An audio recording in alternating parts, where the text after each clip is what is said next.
Welcome to the Art of Procurement podcast with your host, Philip Eidson. Here, thought leaders share the trends, strategies, and tactics that you can use to elevate the role of procurement and your career. Hi there, and welcome to the Art of Procurement Friday show. So today I want to talk about an issue that may be a little contentious, and that's the concept of best-in-class procurement. In addition to that, I'm also going to share some thoughts on a recent, what I think has been an under-the-radar acquisition, and that's one that occurred in the procurement services market last week.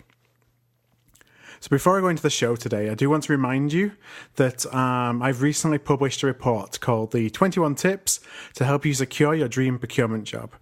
The report is a summary of tips and tricks that cover the entire job search process. And, I put it together based on recent Art of Procurement interviews with procurement recruitment experts. To download the report, you can just go to artofprocurement.com/21tips. That's artofprocurement.com/21tips. And by signing up, I'll also make sure that I email you every time an episode goes live of the Art of Procurement so that you never miss a show. Okay then, well, let's go into the show today. So I do a lot of reading around procurement and next generation strategies, trends, tactics. In doing so, you really can't avoid the notion of best-in-class procurement benchmarks. I've always found that I've struggled with the notion of best-in-class and what best-in-class procurement is. I think that it's all well and good in terms of looking at it in ways that you can better yourself, better your department, your capabilities, look at some of your outcomes of your organization. But, I've always kind of questioned to myself, is best in class the concept a fallacy? Is it does it present a utopian vision of something that's not really truly achievable? My thoughts really, in all honesty, is that most companies should not really be pursuing a best-in-class out the gate. For companies that are already in the top quartile of in terms of procurement performance, then sure, using best-in-class benchmarks I think offers an interesting guide and maybe a target to really help you in looking at continuous improvement. Where should continuous improvement efforts be made? But for companies that are looking to improve procurement performance or capability, if you're not already in that top quartile, then I really recommend you focus on becoming something, what your organization needs as a procurement function, and also taking into account available investment dollars rather than pursuing some concept of best in class. So just a little story. So early in my career, I came from a company that had a really strong procurement function. And in fact, it was known as one of the world leaders in our profession. That's because it was in manufacturing and, truly every single cent really made an impact on the bottom line that you could save. I went from that organization to one that really didn't have that same rigor in terms of the use of procurement and was really at the beginning of a procurement transformation journey. When I went into the role, I was pretty gung-ho, to be honest, about trying to really help this new company quickly transform to make them look like my old company as quick as possible. In doing so, though, my new manager told me something, and it's something that's really stayed with me ever since. And that's that if you rate the capability of our team on a scale of 1 to 10 in terms of our ability, our capability, our performance, we may be 2 or 3 on that scale, but we don't really need to get to the 9 or 10 that I was wanting to take it. If you're able to improve to a 6 or a 7, say, then we have still significantly increased the capability of our team. We can use that as a foundation to push on to 9 or 10 level. If at that point, when we're already at the 6 or 7, we think that the organization would value going to 9 or 10 and there's a clear ROI to do so. But what my manager reminded me was that, change is usually incremental. Rarely does a company jump from that 2 or 3 level to an 8, 9, or 10 in a short time frame. Obviously, with the benefit of experience, he was right about that. And I actually look more recently in my career to examples where I've been working in the procurement outsourcing space. What you often see in this space is that companies outsource a lot of their procurement when they do it across categories rather than just a bit more targeted. They do it because they're at a 2 or a 3 on the scale and they want to get to an 8, 9 or 10 and they want to do it quickly. And procurement outsourcing offers them kind of an out-of-the-box solution, a way of doing it. What I see, though, even in circumstances like this, is it really takes months to build a program and, many months more for that new service provider to start proving their value on even low-impact projects. They have to do that before they can, build relationships and build trust with stakeholders. A long time before they're able to have a bigger impact working on more significant projects, ones that are more core to the value prop of their client company. So rather than chasing best in class, I'd really say, look at where you are today and think about what's important to your organization. A company that values growth, for example, or risk management, or supply-based innovation, they may have a completely different view on what they need from a procurement function over one that needs to reduce SG&A expenditure or reduce gross margins to become more competitive to sell more product. An example that I like to use is at Google, and actually, we talked on the show about this with Tim Jones a couple of weeks ago. So at Google pursued procurement best-in-class benchmarks, they would focus on, as an example, increasing spend under management. Looking at spend under management driving influence and driving cost savings and driving ROI. And they actually did that in the early days. And as a result, in their own words, they became essentially an RFP shop. They'd save money by using the formal procurement process. But is that really important to a company that's growing by, anywhere between, I think it was 15 to 35% every single year? What made Google's procurement team such an asset to their company is that, they took a step back to consider what the company really needed from their supply base.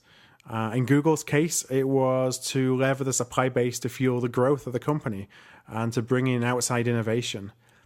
So what they did, they shifted focus to the top 10 to 15 stakeholders across the company.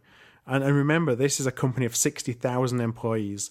So 10 to 15 is a minuscule fraction of 1% of the people that worked in the company did they focus on, rather than trying to just bring as much spend under management as they could. But they had a bigger positive impact on enabling Google's corporate objectives by focusing on that 10 to 15 stakeholders that they ever could have done by spreading and really diluting the reach of their team in the pursuit of saving money across all areas of spend. So with that in mind, when you start to think about increasing the capabilities of your procurement team, rather than look at trying to achieve best in class, then I really recommend clients consider a couple of things. And first, and I kind of mentioned it before, is understand what your business needs from a procurement function. So what's the overarching strategy of your company? And how do the internal customers, who are the stakeholders, and I stress the word customer, because ultimately as a procurement organization, you are a service to them. What do they need in the use of third-party suppliers to pursue their goals? How can we as a procurement function facilitate it? That should really be the true focus of your team. When you know that, secondly, make sure you have foundations in place. And some of the things I think of when I think of foundations is, do you have access to all the data or the information that you need, and the ability to turn that data into actionable intelligence? So spend analytics as an example of that. Do you have capabilities on your team that enable you to build strong relationships and really take more of a business-oriented view of how you can create value rather than a procurement-oriented view? It's not about process, it's about enabling outcomes for your stakeholders. Third one is, do you have a structure in place that enables mission-critical team members to focus on mission-critical activities and do it 100% of their time? Because if you have those highly paid, highly strategic members of your team spending 50 or 60% of their time on essentially administrative or tactical activities, which honestly is what most companies do, then you're really only using 30% or 40% of their time for them to create value, and that's what you're paying them to do. So having that structure in place really helps them be a lot more productive. Do you have processes and tools in place that bring consistency to the more operational activities of procurement? But what I think is important is that have you the flexibility to adjust them when it's necessary to meet the needs of the business? All too often you see where there's great processes in place, but the procurement team are focused on compliance with the processes and kind of forcing the processes on stakeholders rather than taking a step back to figure, does this make sense or not? Obviously, there's some industries, and I'm thinking specifically of financial services, where there's regulatory requirements in place which really are the main driver in pushing a process, and that there has to be consistent processes to meet regulatory requirements. But where that isn't in place, while it may be good business practice to have process, and it certainly is, you need to bring some flexibility to that. And finally, do you have a governance program in place with your stakeholders? And really importantly, it's one that includes a bit of a feedback loop. So there's a mechanism for stakeholders to feedback on the value that you're providing to them to make sure that you remain relevant to the customers you serve. So I think it's really important to have those foundations in place and to have an understanding and a kind of an alignment. So only when you're aligned with your company's objectives, firstly, and when you built that platform or the foundation to support those objectives, only then you really should be considering how to improve, how to go from what you may be at now is a 6 or a 7 to something that's more like an 8, 9, or 10. And when you want to improve, in my opinion, it shouldn't be in the pursuit of third-party best-in-class benchmarks. For sure, those can act as a guide. But I really think that you should be building the function your company needs rather than focusing on something that maybe later can be touted as best in class. Okay, well, that's some thoughts on best in class procurement and kind of some of the dangers that I see of companies pursuing becoming best in class when not really taking a step back and looking at the bigger picture of what their organization needs from them as an organization. The second thing I wanted to briefly mention today was an acquisition that really, I think, has flown somewhat under the radar, and it's in the procurement services market. So last week, Genpact, who are a leading provider in the procurement BPO, business process outsourcing sector, they acquired a niche procurement consulting firm called Strategic Sourcing Excellence. Strategic Sourcing Excellence, that's headed by John Kirby. And John's really well respected in the industry. He's previously held roles as CPO at companies like AstraZeneca, at Barclays, and at Compass Group, so a number of different industries.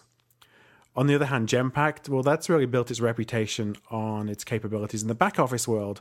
And, it's really attempted on a number of occasions that I've seen, and it's either organically, so trying from within, or building strategic partnerships to move up that value chain in procurement from P2P to, and its roots in P2P, to more source to pay, specifically focusing on the source to contract part of the value chain to supplement its procure to pay capabilities. My thoughts are that in acquiring Strategic Sourcing Excellence and specifically installing John Kirby as the new head of its source to pay offering, then Genpact really has a chance now, I think, to build an integrated end-to-end solution. I think it's going to be really interesting to see how it evolves, but I think this is a really smart move by Genpact, and personally I think there's a gap in the market that Genpact may be able to exploit by taking this action. So I guess I'll be watching this space like everybody else, but I think that it was a really smart move by Genpact. Okay, well, that's all for another Friday show. The show notes and my contact details and a transcript from today, those can all be found at artofprocurement.com/19. One other thing is, if you did find the episode of value, I would really love if you could go and rate and review the show on iTunes. That provides, a lot of power in terms of rankings on iTunes and really helps spread the word and get more people to find the show and find the podcast. If you're able to rate and review the show, just go to artofprocurement.com/rate. That's artofprocurement.com/rate. And there's a couple of links and instructions on how you can go about rating the show. Okay, well, thank you very much for listening. I will talk to you again next week, and I hope you have a fantastic weekend.